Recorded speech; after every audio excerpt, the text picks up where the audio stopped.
And welcome back to this channel this side Priyal. और इस video में हम एक ऐसी चीज़ कवर करने वाले हैं जो ऑफन स्टूडेंट्स को कंफ्यूज कर देती है, that we are writing for the competitive exam. तो 10th में क्या स्कोर किया है, 12th में क्या स्कोर किया है, क्या वो मायने रखेगा?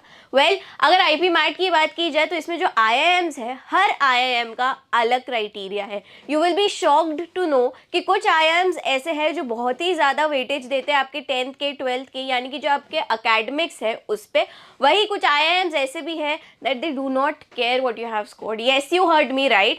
कौन सा ऐसा IIM है जिसको मतलब ही नहीं है तुमने 10th में 12th में क्या स्कोर किया है, वो इस वीडियो में हम जानने वाले हैं। So stick with me till the end. Now to begin with, सबसे पहला IIM जो सबसे ज़्यादा वेटेज देता है आपके 10th को, आपके 12th के मार्क्स को, वो है none other than IIM Rohtak. Now कैसे, देखो सबसे पहले तो अगर बात की जाए तो जो IP मैट रोहतक का एग्ज़ाम है वो 45% वेटेज देता है अपने एग्ज़ाम को, फिर 40% देता है आपके 10th और 12th को, यानी कि 10th में जो स्कोर किया है उसको दिया जाएगा 20% वेटेज, एंड 12th में जो स्कोर किया है उसको दिया जाएगा अगेन 20% वेटेज, इक्वली डिवाइडेड है। एंड फिर 50% वेटेज दिया जाता है इंटरव्यू राउंड को। अब इसमें जनरल कैटेगरी के लिए कट ऑफ भी है। देखो सिलेक्शन क्राइटेरिया के लिए ना ये हुक डाल देते हैं कि जो भी सिलेक्शन क्राइटेरिया में आ रहे हैं उनको ये पर्टिकुलर मार्क्स तो स्कोर करने ही होंगे, यानी कि जनरल कैटेगरी के लिए मिनिमम 60% है और SC ST PWD के लिए इट इज 55%। तो अगर आपने ये नहीं स्कोर किया, this is the first criteria, अगर 60% तुम्हारे नहीं आए हैं 10th 12th में तो आप IIM रोहतक में बैठ ही नहीं सकते हो। Very strictly they have laid down this. And फिर पेपर दे दिया, उसके बाद 45% मार्क्स तो तुम्हारे जो मेन पेपर है उससे डिसाइड होंगे। फिर वेटेज दिया जाएगा किस पे, 10th और 12th क्लास के मार्क्स को। All right, and then comes interview round and फिर IIM रोहतक में आपका सिलेक्शन होगा। नाउ इफ यू रिमेंबर, मैंने बोला था कि ऐसा भी IIM है जिसको मतलब ही नहीं है what you are doing. Well that IIM is IIM Indore. You will be shocked to know 2011 में इसने फाउंडेशन ले की थी IPM कोर्सेज के लिए, और ये एकमात्र ऐसा इंस्टीट्यूट है जिसको कोई मतलब नहीं है 10th में तुमने कितना स्कोर किया है, 12th में तुमने कितना स्कोर किया है। What they care about is that you must have passed, यानी कि 10th और 12th में तुम्हारा पास लिखा हुआ आना चाहिए।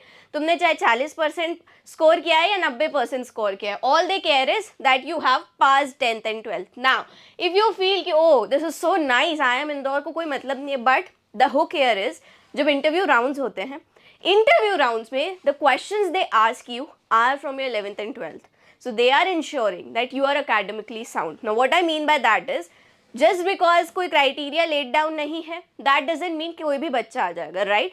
IIM इंदौर है, टॉप IIMs में आता है, सो दे इंश्योर कि इंटरव्यू राउंड में they check you, they assess you over what you have studied in your 10th 11th and 12th। So आप मान के चलो कि इंदौर क्रैक कर रहे हो, आप IP मैट इंदौर क्रैक कर रहे हो तो आपने अच्छा ही स्कोर किया होगा। सो इंटरव्यू राउंड में वो क्वेश्चंस पूछे जाते हैं, लेकिन ये उन लोगों के लिए रिलीफ है जिन्होंने किसी वजह से अच्छा स्कोर नहीं कर पाए, still they can write for it, still they can set for it. So ये क्लियर हुआ कि कोई एलिजिबिलिटी क्राइटेरिया नहीं है, यानी कि कोई भी मिनिमम परसेंटेज रिक्वायरमेंट नहीं है in order to take the IIM Indore का test, that is IP MAT Indore. जो हमने IIM रोहतक में देखा था कि 60% 55% होना ही होगा। मूविंग फॉरवर्ड आ जाते हैं हम IIM रांची पे। अगेन IIM रांची का भी थोड़ा सॉर्टेड है कि 50% वेटेज वो पूरा IIM इंदौर के पेपर को देगा। इंदौर से IP मैट इंदौर से आप IIM इंदौर जा सकते हो और IIM रांची जा सकते हो, राइट? 30% वेटेज जाता है इंटरव्यू को। अब इसमें इन्होंने फर्दर बाइफिकेशन कैसे लेट डाउन किया है, 20% वेटेज दे रहा है 10th को और 12th को, उसमें भी इन्होंने ज़्यादा परसेंटेज 10th को दिया है, यानी कि 20 में से 13% they are giving to 10th and the remaining 7 to 12th। ठीक है, तो इसकी भी बात की जाए तो ठीक है, डूएबल है। अब ऐसा institute again apart from IIM Indore is IIM Bodhgaya and Jammu. उसके लिए क्या चाहिए, उसके लिए कौन सा एग्जाम देना है आपको, उसके लिए आपको देना है ZIP मैट। इसमें भी कोई भी वेटेज नहीं दिया जाता है, कोई भी इंटरव्यू नहीं दिया जाता है, लेकिन अगेन जनरल कैटेगरी के लिए लेट डाउन कर दिया, भाई 60% तो ले आना। इन्होंने ये एलिमेंट तो डाला ही है, okay. Of course see they are IIMs, वो दिस वे और दैट वे होता है ना, हुक इधर बाय हुक और बाय क्रूक वो डाल ही देते, तो 60% जनरल के लिए आ गया है। And again SC ST and for PWD it again goes down to 55%। So ये एक चेक पॉइंट आ गया है, एलिजिबिलिटी चेक पॉइंट, कि भाई 60% तुम्हारा आया हुआ है जनरल कैटेगरी में, बिंदास जिप मैट का एग्जाम दो। जिप मैट का स्कोर ही मायने रखेगा, तुमने 10th और 12th में क्या स्कोर किया डजेंट मैटर, इंटरव्यू राउंड तो है ही नहीं। तो जिप मैट में जो स्कोर किया है, अच्छा जिप मैट के फायदे भी बहुत है, it is already been covered, सबसे ज़्यादा टाइम भी इसी में मिलता है, क्वेश्चंस भी इसी में कम है, तो ये एक बहुत ही अच्छा जो है चीज़ है यहाँ पे which you can consider. Okay, ये हुआ clear. So this was all about it, कौन से IIMs कितना वेटेज देता है कितना नहीं देता है।